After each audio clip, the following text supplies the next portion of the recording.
Welcome to new TV Telugu. ఆంధ్రప్రదేశ్కు మరో భారీ పెట్టుబడి రాబోతోంది. ప్రముఖ టెక్ దిగ్గజం గూగుల్ విశాఖపట్నంలో ఏర్పాటు చేయనున్న డేటా సెంటర్ నిర్మాణానికి ముహూర్తం ఖరారైంది.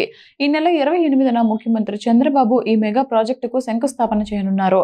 ఈ కార్యక్రమానికి Google cloud CEO Thomas Kurian కూడా హాజరు కానున్నారు. గూగుల్ అనుబంధ సంస్థ రైడెన్ ఇన్ఫోటెక్, అదానీ ఇన్ఫ్రా సంయుక్తంగా ఈ ప్రాజెక్టును చేపట్టనున్నాయి. ఈ డేటా సెంటర్ కోసం మొత్తం $15 బిలియన్ పెట్టుబడిగా పెట్టనున్నారు. దీనిని 1000 మెగావాట్ల సామర్థ్యంతో అభివృద్ధి చేయనున్నారు. శంకుస్థాపన అనంతరం నిర్మాణ పనులు అధికారికంగా ప్రారంభమవుతాయి. ఈ భారీ ప్రాజెక్టు కోసం రాష్ట్ర ప్రభుత్వం ఇప్పటికే విశాఖ పరిధిలోని 3 ప్రాంతాల్లో 601.4 ఎకరాల భూమిని కేటాయించింది. వీటిలో తర్లువాడ, రాంబిల్లి, అడవివరం ప్రాంతాలు ఉన్నాయి. ప్రస్తుతం తర్లువాడలో స్థలాన్ని చదును చేసే పనులు కూడా జరుగుతున్నాయి. ప్రభుత్వ లక్ష్యం ప్రకారం ఈ ప్రాజెక్టును 2028 జూలై నాటికి పూర్తి చేసి అందుబాటులోకి తీసుకురావాలని భావిస్తున్నారు.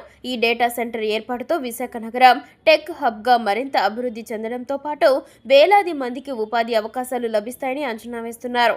శంకుస్థాపన కార్యక్రమంలో ఐటీ మంత్రి నారా లోకేష్ కూడా పాల్గొంటారని తెలుస్తోంది.